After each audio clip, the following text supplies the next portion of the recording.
வணக்கம். உங்களோடு பேசிக் கொண்டிருப்பவர் உங்கள் அன்பின் முனைவர் ரத்னமாலா புரூஸ். இன்னைக்கு நான் எந்த புத்தகத்தோட வந்திருக்கேன் அப்படின்னு பாத்தீங்கன்னா, ரொம்ப ரொம்ப அழகான புத்தகம்ங்க. சாணக்கியரின் அர்த்த சாஸ்திரம் அப்படின்ற ஒரு புத்தகம். இந்த புத்தகத்தை யார் எழுதியிருக்கா அப்படின்னு பாத்தீங்கன்னா, அழகர் நம்பி அவர்கள் எழுதியிருக்காரு. இந்த புத்தகத்தை பத்தி தான் நான் இன்னைக்கு உங்களுக்கு சொல்ல போறேன். சாணக்கியரை பத்தி தெரியாதவங்க யாருமே இருக்க முடியாதுங்க. வரலாறு படிச்சவங்க எல்லாருக்குமே சாணக்கியர் பத்தி நிச்சயமா தெரிஞ்சிருக்கும். யாராவது ஒருத்தர் சூழ்நிலைக்கு ஏத்த மாதிரி நடந்துக்கிட்டாலோ, தந்திரமா நடந்துக்கிட்டாலோ நம்ம அவரை எப்படி சொல்லுவோம் அப்படின்னா, சாணக்கியன் மாதிரி இருக்கான் பாருங்க அப்படின்னு நம்ம சொல்லுவோம் இல்லையா? அந்த அளவுக்கு சாணக்கியரை நமக்கு ரொம்ப ரொம்ப தெரியும். இந்தியாவின் மிக முக்கியமான அரசியல் ஆசான், அரசு ஆலோசகர், தத்துவ மேதை அப்படின்னு அறியப்படுறவர் தான் சாணக்கியர். இந்த புத்தகம் முழுக்க முழுக்க சாணக்கியர் எழுதின அர்த்த சாஸ்திரத்தை பத்தி ரொம்ப விரிவா சொல்லுதுங்க. இங்க பாத்தீங்க அப்படின்னு சொன்னா 61 சாப்டர்ஸ் இருக்கு இந்த புத்தகத்துல. முதல் சாப்டர் பாத்தீங்க அப்படின்னு சொன்னா சாணக்கியரும் அர்த்த சாஸ்திரமும் அப்படின்னு சொல்லி ஆரம்பிச்சிருக்காரு ஆசிரியர். ரொம்ப சுருக்கமா, அதே நேரத்துல ரொம்ப அழகா சாணக்கியருடைய வரலாறு முதல் சாப்டர்ல ஆசிரியர் சொல்லியிருக்காரு.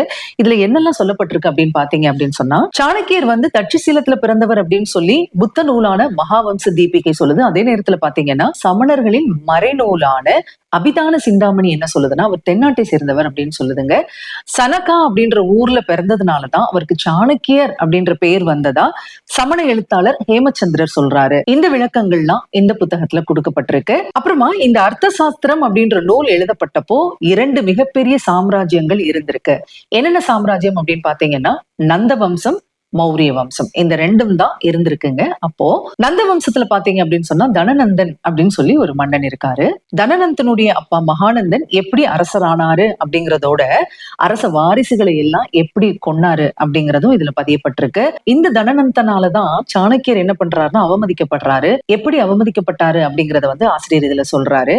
இந்த தனநந்தன் கிட்டதான் அவர் தலைமுடியெல்லாம் விரிச்சு போட்டு இந்த மாதிரி சொல்லுவார் பாருங்க, நந்தனை அழிக்காமல் என் தலைமுடியை நான் வாரி முடிய மாட்டேன் அப்படின்னு சொல்லி சபதம் பண்ணதெல்லாம் இந்த தனநந்தன் கிட்டதான். அதுக்கப்புறமா சந்திரகுப்தனை எப்படி அவர் மீட் பண்றாரு, சந்திரகுப்தன் எப்படி இருந்தவர், அவர் எப்படி கொண்டு வராரு, சந்திரகுப்தன் எப்படி அரசரானாரு, யார்கிட்ட, அதாவது போரஸ் அப்படிங்கிற மன்னன் நம்ம கேள்விப்பட்டிருக்கோம்ல, அந்த போரஸ் அப்படிங்கிற மன்னன் கிட்ட ஒரு உடன்படிக்கை செய்யப்படுது.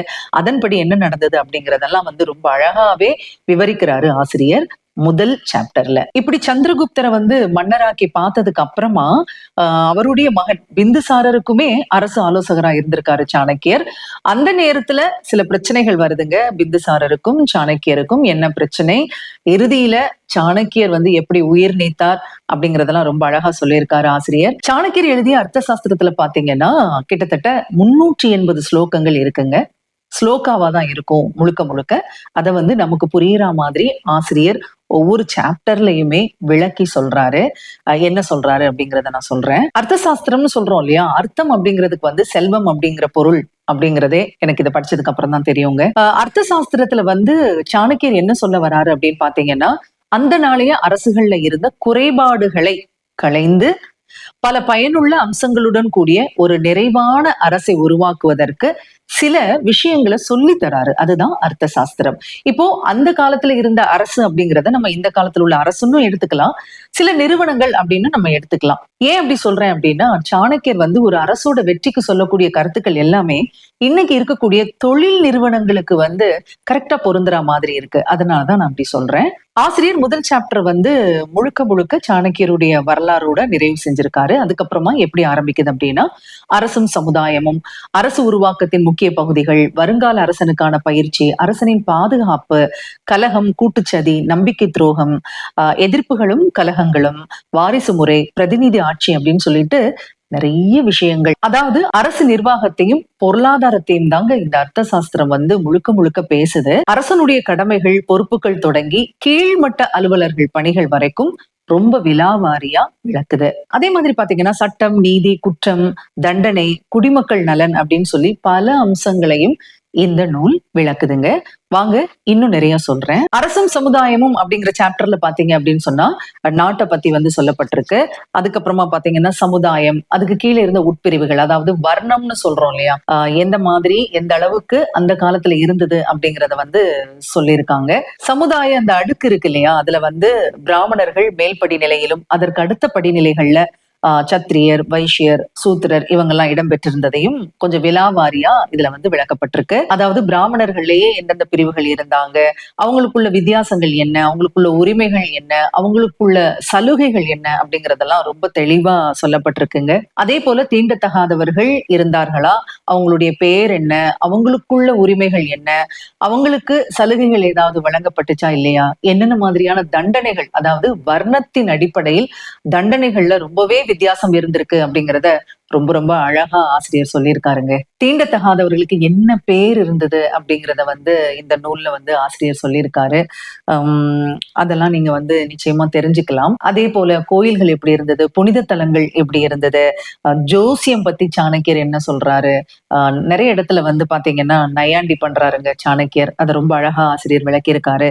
அதுக்கப்புறமா ஏழை பணக்காரன் அந்த வித்தியாசம் அப்போ எப்படி இருந்தது, அதை வந்து ரொம்ப அழகா சொல்லியிருக்காரு. அந்த காலத்துல மக்களுடைய உணவு பழக்கங்கள் எப்படி இருந்தது, யார் என்ன சாப்பிடணும் அப்படிங்கிறதுல கூட சில வரையறைகள் இருந்திருக்கு. அது என்னென்ன மாதிரியான வரையறைகள் அப்படிங்கறத வந்து சொல்லப்பட்டிருக்கு. ஒரு சின்ன விஷயம் சொல்றேன் பாருங்களேன். உயர்ந்த குலத்தை சேர்ந்த ஒருவன் தடை செய்யப்பட்ட ஒரு பொருளை உண்பதோ அல்லது தொடுவதோ தண்டனைக்குரியது.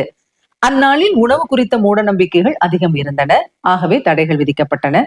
அந்த தடைகளும் தர்ம சாஸ்திரத்தின்படியே விதிக்கப்பட்டது அப்படின்னு சொல்றாரு. அதை பத்தின கூடுதல் விவரங்கள்லாம் சொல்லியிருக்காரு. சமையல்ல வந்து என்னென்ன மாதிரியான பண்டங்கள் பயன்படுத்தப்பட்டுச்சு அப்படின்னு சொல்லி, அதாவது அரிசி, கோதுமை, பார்லி, திணை, சாமை, அவரை, மொச்சை அப்படின்னு சொல்லி ஏகப்பட்ட உணவுகள் வந்து அந்த காலத்துல இடம்பெற்றிருக்கு அப்படிங்கறதெல்லாம் நம்ம தெரிஞ்சுக்க முடியுதுங்க. உணவு விடுதிகள் இருந்திருக்கு, அங்கே பல்வேறு உணவுகள் சமைத்து வழங்கப்பட்டிருந்திருக்கு அப்படிங்கறதெல்லாம் நினைக்கும் போது இன்னைக்குதான் நம்ம நிறைய சாப்பிடுறோம், நிறைய உணவு வகைகள் எல்லாம் சாப்பிடுறோம் அப்படின்னு நம்ம நினைச்சிட்டு இருக்கோம். இல்ல, அந்த காலத்திலேயே வந்து நிறைய உணவு வகைகளை வந்து நம்முடைய மக்கள் சாப்பிட்டுட்டு இருந்திருக்காங்க, ரொம்ப ஹெல்தியாவே இருந்திருக்காங்க அப்படிங்கறதெல்லாம் இது மூலமா தெரிய வருதுங்க. அப்புறமா ஆடை ஆபரணங்கள், மக்கள் என்ன ஆடை அணிஞ்சிருந்தாங்க, ஆபரணங்கள் அணிஞ்சிருந்தாங்க அப்படிங்கறதெல்லாம் வந்து இங்க வந்து சொல்லப்பட்டிருக்கு. பெண்களின் நிலை எப்படி இருந்தது அப்படிங்கிறதையும் அழகா சொல்லியிருக்காங்க.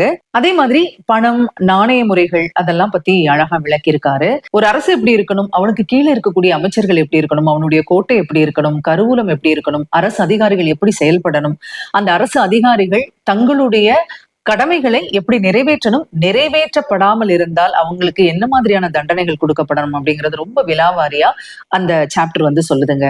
அதுக்கப்புறமா பாத்தீங்கன்னா ஒரு அரசனுக்கு என்னென்ன பயிற்சிகள் கொடுக்கப்படணும், அவன் எப்படி அலர்ட்டா இருக்கணும், ஒரு பகை நாட்டு அரசன் வந்து படையெடுக்கும் பொழுது ஒரு அரசன் எந்த அளவுக்கு கவனமா இருக்கணும் அப்படிங்கறது ரொம்ப அழகா சொல்லியிருக்காருங்க.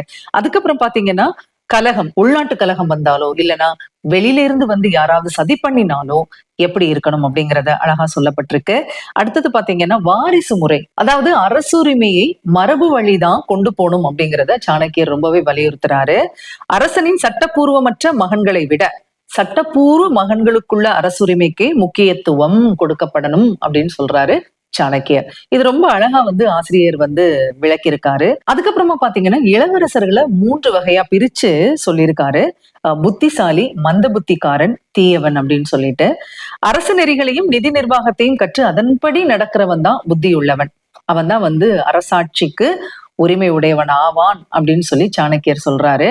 அடுத்தது பாத்தீங்கன்னா மந்த புத்திக்காரன், அது யாரு அப்படின்னு பாத்தீங்கன்னா தனக்கு கற்பிக்கப்பட்டதை அறிந்து கொண்டாலும் அதன்படி நடவாதவன் தான் மந்த புத்திக்காரன். அறநெறி வாழ்வில இருந்து கம்ப்ளீட்டா விலகி இருக்கக்கூடியவன் தான் தீயவன் அப்படின்னு சொல்லி இப்படி 3 வகையா இளவரசர்களை வந்து பிரிச்சிருக்காருங்க சாணக்கியர்.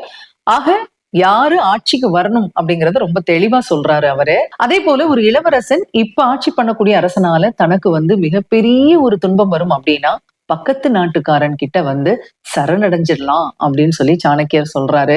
ஏன் அப்படி சொல்றாரு அப்படின்னு சொன்னா, இங்க இருந்து அவனுடைய உயிரே போயிடும் இல்லையா, அதனால என்ன பண்ணலாம், பக்கத்து நாட்டுக்காரன் கூட நட்போட பழகி அதுக்கப்புறம் சந்தர்ப்பம் வரும்போது இந்த நாட்டை அவன் எடுத்துக்கலாம் அப்படின்னு சொல்றாரு. அதனாலதான் அவரை வந்து நம்ம என்ன சொல்றோம்னா தந்திரக்காரர் அப்படின்னு சொல்லுவோம் இல்லையா சாணக்கியரை. அதுதாங்க, அப்படிதான் நிறைய விஷயங்கள் வந்து இந்த புத்தகத்துல புதைஞ்சு கிடக்குது. அதாவது எந்தெந்த சூழ்நிலையில எப்படி எப்படி முடிவுகள் எல்லாம் எடுத்தா ஒரு நாட்டை வந்து சிறப்பாக ஒரு மன்னன் வந்து ஆட்சி பண்ண முடியும் அப்படிங்கிறத ரொம்ப ரொம்ப அழகா சொல்றாருங்க சாணக்கியர். சாணக்கியர் எழுதின இந்த அர்த்த சாஸ்திரம் முழுக்க படிச்சு முடிச்சிட்டீங்கன்னா எந்த சூழ்நிலையையும் நீங்க ரொம்ப எளிதா சமாளிக்க முடியும் அப்படிங்கறத நான் அடிச்சு சொல்லுவேங்க. ரொம்ப இன்ட்ரெஸ்டிங்கான ஒரு விஷயம் சொல்றேன் பாருங்க. அரசனின் கடமைகள் அப்படின்னு சொல்லி 70ஆம் பக்கத்துல வந்து எழுதப்பட்டிருக்கு. என்னன்னு சொல்றேன். அரசன் தன்னுடைய பகல் இரவு பொழுதை முறையே 8 பகுதிகளாக பிரித்து ஒவ்வொரு பகுதிக்கும் 1.5 மணி நேரம் ஒதுக்கி கடமையாற்ற வேண்டும். அதாவது ஒரு நாளை வந்து அவன் எப்படி டிவைட் பண்ணணும், எதுக்கெல்லாம் அந்த மணி நேரத்தை ஒதுக்கணும் அப்படிங்கறத சாணக்கியர் ரொம்ப அழகா சொல்லியிருக்காருங்க. பாருங்க, பகல் முதல் 1.5 மணி நேரம் சூரிய உதயத்துக்கு பின் பாதுகாப்பு, வருமானம், செலவுகள் பற்றிய அறிக்கைகளை பெறுதல்.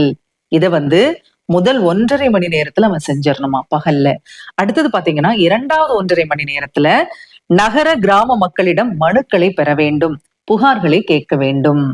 3வது 1.5 மணி நேரத்துல நீராடணும், சாப்பிடணும், படிக்கணும். இதெல்லாம் சொந்த காரியங்களுக்காக நீ பயன்படுத்திக்கலாம். அடுத்தது பாத்தீங்கன்னா நண்பகலுக்கு முந்தைய 1.5 மணி நேரம் கப்பம் வருவாய் பெறுதல், அதாவது வரி, இதெல்லாம் வந்து பெற்றுக்கலாம். உயர் அதிகாரிகளை நியமித்து அவர்களுக்கான பணிகளை ஒதுக்கீடு பண்றதுக்கு நண்பகலுக்கு முந்தைய 1.5 மணி நேரத்தை அரசன் செலவிட வேண்டும் அப்படின்னு சொல்றாரு. அடுத்தது பாத்தீங்கன்னா நண்பகலுக்கு பிந்தைய 1.5 மணி நேரம் இருக்கு பாருங்க, அதுல கடிதங்கள் எழுத செய்யறது, ஆலோசகர்கள் கூட கலந்தாய்வு, ஒற்றர்களிடம் ரகசிய தகவல்களை பெறுவது, இதெல்லாம் நண்பகலுக்கு பிந்தைய 1.5 மணி நேரத்துல ஒரு ராஜா பண்ணணுமா. அடுத்தது பாருங்க, நண்பகலுக்கு பிந்தைய 2வது 1.5 மணி நேரம் இருக்குல்ல, அப்ப என்ன செய்யறது, கேளிக்கைகள் எல்லாம் ஈடுபடலாம், சுய சிந்தனை செய்யணும், செல்ஃப் அனாலிசிஸ் பண்ணணும் அப்படிங்கிறாரு நண்பகலுக்கு பிந்தைய 2வது 1.5 மணி நேரத்துல.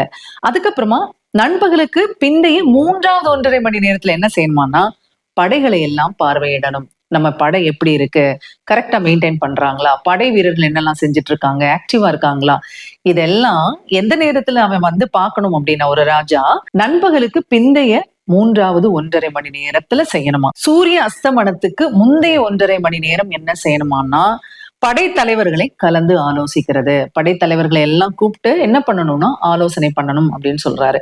சரி, இது பகல்ல.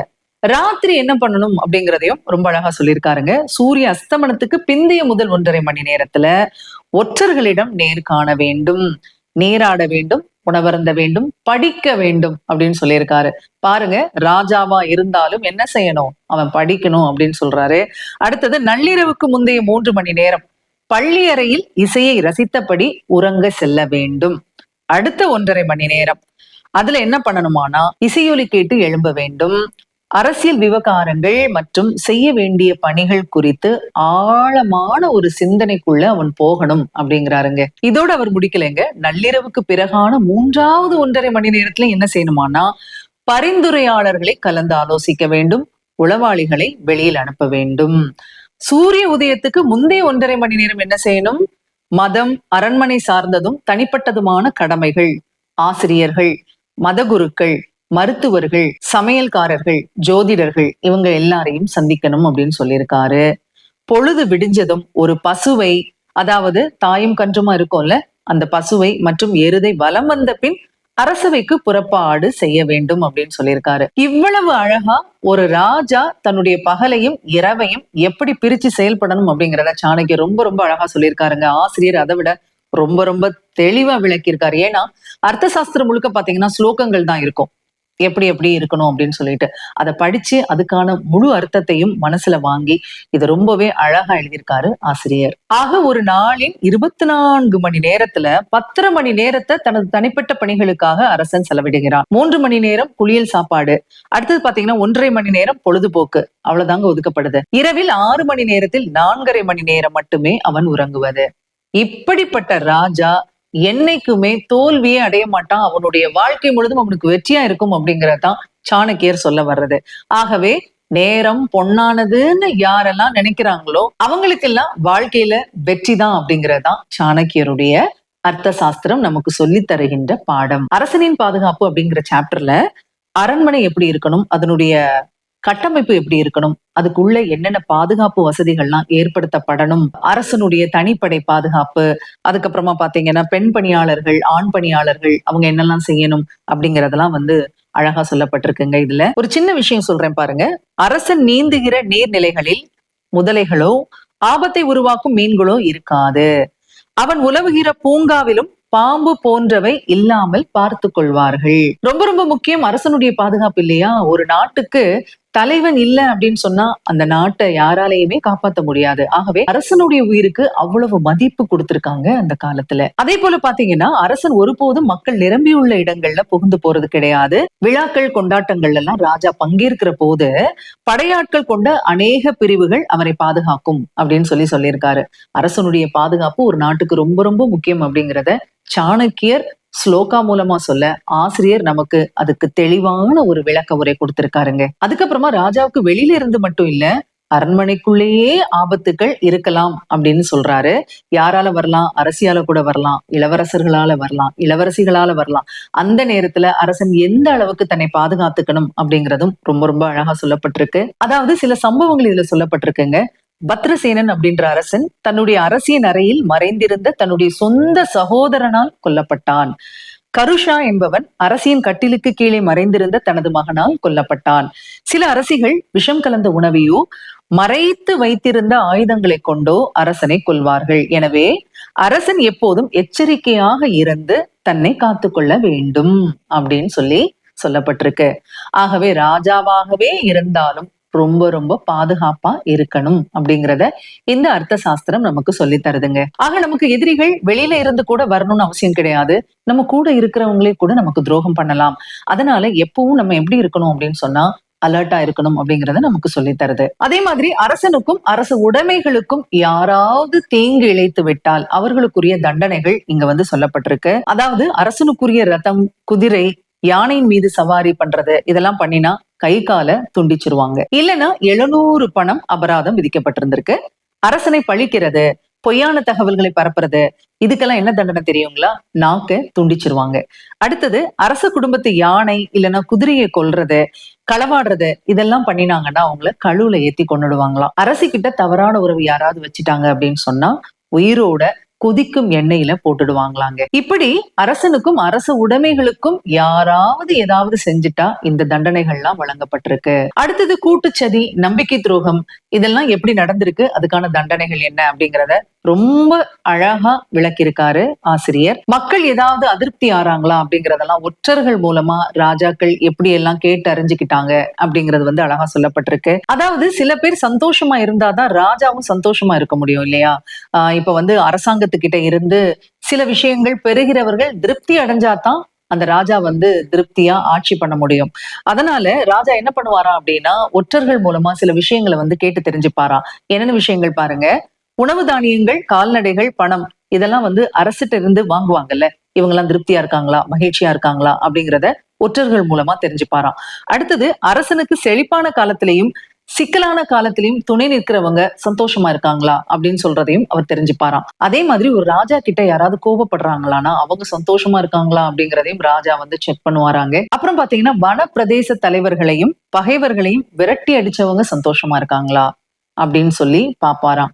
இவங்க எல்லாம் சந்தோஷமா இருக்காங்களா இல்லையான்னு பார்த்து அவங்க சந்தோஷமா இல்லை அப்படின்னு சொன்னா அவங்களை திருப்திப்படுத்த என்னெல்லாம் பண்ணணும் அப்படிங்கறத ராஜா உட்காந்து சிந்திப்பாராம். இதெல்லாம் சதி ஏற்படாம இருக்கிறதுக்கு, பகைமை உருவாகாம இருக்கிறதுக்கு ராஜா செய்ய வேண்டிய வேலைகள் அப்படின்னு சாணக்கியர் சொல்றாரு. இப்படி இந்த புத்தகத்துல ஒரு அரசு அதிகாரிகள், அதுக்கு கீழே இருக்கக்கூடிய கிராமங்கள், நிலப்பகுதிகள், குடும்பம், பெண்கள், அவர்களுக்கான உரிமைகள், சில தண்டனைகள், நீதிகள் அப்படின்னு சொல்லிட்டு ஏகப்பட்ட விஷயங்கள் சொல்லப்பட்டிருக்குங்க. சாணக்கியர் ஒரு இடத்துல சொல்றாருங்க, அதாவது 285வது பக்கத்துல, மக்களை பாதுகாப்பதில் சட்டத்தின்படி நியாயமாக நடந்து கொள்கிற அரசன் சொர்க்கத்துக்கு செல்வான். அவர்களை பாதுகாக்க தவறுகிற அல்லது நியாயமற்ற முறையில் தண்டித்து துன்புறுத்துகிறவன் அங்கே செல்வதில்லை அப்படின்னு சொல்றாரு. அதாவது மக்களை மகிழ்ச்சியா வைக்கிறவன் தான் சொர்க்கத்துக்கு போவான் அப்படின்னு சாணக்கியர் சொல்றாரு. சொர்க்கத்துக்கு போவாங்களா இல்லையா அப்படிங்கறத நம்ம யோசிக்க வேண்டாம். ஆனா மக்கள் மனசுல என்னென்னைக்கும் நீங்காத இடம் பிடிக்கணும்னா அவங்கள மகிழ்ச்சியா வச்சுக்கிறது தான் இல்லையா? அதத்தான் சாணக்கியர் சொர்க்கத்துக்கு போவாரு அப்படின்னு சொல்றாரு. அதுக்கப்புறமா நீதித்துறை பத்தி சொல்றாரு. நீதிபதிகள் எப்படி இருக்கணும், நீதி எப்படி அவங்க வழங்கணும், சரியான தீர்ப்பு வழங்கணும், சரியான தண்டனையும் வழங்கணும் அப்படிங்கிறத இந்த 29வது சாப்டர்ல, அதாவது நீதிபதிகளும் நியாயாதிபதிகளும் அப்படிங்கிற அந்த தலைப்பு கீழே ரொம்ப அழகா சொல்லியிருக்காருங்க. இப்படியே சொல்லிட்டு இருந்தேன்னா நிறைய விஷயங்கள் நானே சொல்லிருவேங்க. நீங்க படிச்சு தெரிஞ்சுக்க வேண்டிய விஷயங்கள் நிறைய இருக்கு, சுவாரஸ்யமா இருக்கு. சாணக்கியர் சொல்லக்கூடிய ஒவ்வொரு விஷயமும் நம்முடைய வாழ்க்கையில நிகழக்கூடிய சம்பவங்களுக்கு சில சொல்யூஷன்ஸ் கொடுத்த மாதிரி இருக்கு, அவ்வளவுதான். அதாவது ரொம்ப டீப்பாவோ ரொம்ப போர் அடிக்கிற வகையில எல்லாம் இல்லைங்க. என்னென்ன விஷயங்கள் அந்த காலத்துல நடந்தது, எப்படி எப்படி நடந்திருந்தா நல்லா இருந்திருக்கும் அப்படிங்கறத வந்து சாணக்கியர் ரொம்ப அழகா சொல்றாரு. அத ஆசிரியர் அழகர் நம்பி அவர்கள் நமக்கு புரியிற வகையில ரொம்ப எளிய நடையில சொல்லியிருக்காரு அப்படின்னு தான் சொல்லணும். இன்னும் ஒரே ஒரு விஷயத்த மட்டும் நான் சொல்லிடுறேன். 465வது பக்கத்துல படையினரின் வகைகள் அப்படின்னு சொல்லிட்டு மௌலா, பிரித்தா, ஸ்ரேனி, மித்ரா, அமித்ரா, அடவின்னு சொல்லி 6 வகை படைப்பிரிவுகள ரொம்ப ரொம்ப அழகா நமக்கு சொல்லி தராரு. அதாவது படைப்பிரிவுகள் எப்படி இருக்கணும் அப்படிங்கிறதும் ரொம்ப ரொம்ப தெளிவா சொல்லப்பட்டிருக்கு. ஆக இந்த புத்தகத்துல அரசும் சமுதாயமும் அப்படின்னு ஆரம்பிச்சு இறுதியில அமைதியான ஆட்சி இணைப்பு அப்படின்ற சாப்டரோட முடியுதுங்க. எல்லா சாப்டர்லயுமே ஒரு சிட்டிசனா நம்ம வந்து தெரிஞ்சுக்க வேண்டிய விஷயங்கள் நிறையவே இருக்குங்க. அதாவது மக்களும் நாடும் இணைந்ததுதான் ஒரு அரசாட்சி இல்லையா? அந்த அரசாட்சியில வந்து பணியாளர்களும் மக்களும் சந்தோஷமா இருக்கணும். அதாவது அரசு அதிகாரிகள் தொட்டு கடைசியில இருக்கக்கூடிய ஒரு குடிமகன் வரைக்கும் சந்தோஷமா இருந்தாதான் அந்த நாடு எப்படி இருக்கும் அப்படின்னு சொன்னா சுபிட்சமா இருக்கும். அதைத்தான் முழுக்க முழுக்க இந்த அர்த்த சாஸ்திரம் விளக்குது. இதையெல்லாம் தாண்டி இந்த புத்தகத்துல என்ன இருக்கு அப்படின்னு பாத்தீங்கன்னா வழிப்பறி கொள்ளை பத்தி, அப்புறம் பால் சார்ந்த குற்றங்கள், சிறைகளும் கைதிகள் நலம் பேணலும் அப்படின்னு சொல்லி தண்டனை விதிமுறைகள், ஒளிவு மறைவான நடவடிக்கைகள், உள்நாட்டு பாதுகாப்பு, கவிழ்ப்பு வேலைகள், அயல்நாட்டு கொள்கை, எழுச்சியும் வீழ்ச்சியும், அப்புறமா உடன்படிக்கைகள், நட்பு நாடுகளும் விசுவாசிகளும், அப்புறமா ஆற்றல் குன்றிய அரசன், யுத்தம், இராணுவ அமைப்பு, நால்வகை படைகள், பாசறை, போருக்கான ஆயத்தங்கள் அப்படின்னு சொல்லி முழுக்க முழுக்க ஒரு அரசுக்கு தேவையான அத்துணை விஷயங்களும் சொல்லப்பட்டிருக்கு. எப்பவுமே ஒரு ராஜா நல்லவனா இருந்துட்டா அந்த நாடு நல்லா இருக்கும், அந்த நாட்டு மக்கள் ரொம்ப சந்தோஷமா இருப்பாங்க அப்படிங்கிறத தாங்க அர்த்த சாஸ்திரம் முழுக்க முழுக்க சொல்லுது. ஒரு நாட்டோட மக்கள் எந்த அளவுக்கு கவனிக்கப்படணும், அதுக்கு அரசன் என்னெல்லாம் செய்யணும் அப்படிங்கிறத ரொம்ப அழகா சொல்லுது அர்த்த சாஸ்திரம். ஸ்லோகம் மூலமா சொன்ன அந்த அர்த்த சாஸ்திரத்தை அழகா நம்முடைய தமிழ்ல ரொம்ப எளிய நடையில ஆசிரியர் சொல்லியிருக்காரு. பொதுவா பாத்தீங்கன்னா ஒரு காலத்துல தோன்றக்கூடிய நூல் கொஞ்ச நாள்லயே வந்து மறைஞ்சு போயிடும், அதாவது அழிஞ்சு போயிடும். ஒரு தலைமுறையில இருந்து இன்னொரு தலைமுறைக்கு கடத்துறதுக்குள்ளே சில நூல்கள் மறைஞ்சு போயிடும். ஆனா நம்முடைய திருக்குறள் மாதிரியே காலத்தை வென்று நிற்கக்கூடிய ஒரு புத்தகம் அப்படின்னு சொன்னா இந்த அர்த்த சாஸ்திரம் தான். நீதி சாஸ்திரங்கள்லயே அதிக செல்வாக்குடைய ஒரு புத்தகம் அப்படின்னா அர்த்த சாஸ்திரம். ஆகவே நம்ம நிச்சயமா படிச்சு தெரிஞ்சுக்க வேண்டிய ஒரு நூல் அர்த்த சாஸ்திரம் அப்படின்னு நான் சொல்லுவேன். அதை வந்து நமக்கு தமிழ்ல மிக எளிமையாக தந்திருக்காரு ஆசிரியர் அழகர் நம்பி. அவருக்கு நம்முடைய மனமார்ந்த நன்றியை இந்த நேரத்தில் தெரிவிச்சுக்கலாம். நம்ம எல்லாருமே நிச்சயமா படிக்க வேண்டிய ஒரு புத்தகம் அப்படின்னு நான் சொல்லுவேங்க. வாங்குங்க, படிங்க, கமெண்ட் பண்ணுங்க இந்த புத்தகம் எப்படி இருக்குன்னு சொல்லிட்டு. மீண்டும் மற்றொரு நூலோடு உங்களை சந்திக்கிறேன். அதுவரையில் உங்களிடத்திலிருந்து விடைபெற்றுக் கொள்பவர் உங்கள் அன்பின் முனைவர் ரத்னமாலா புரூஸ்.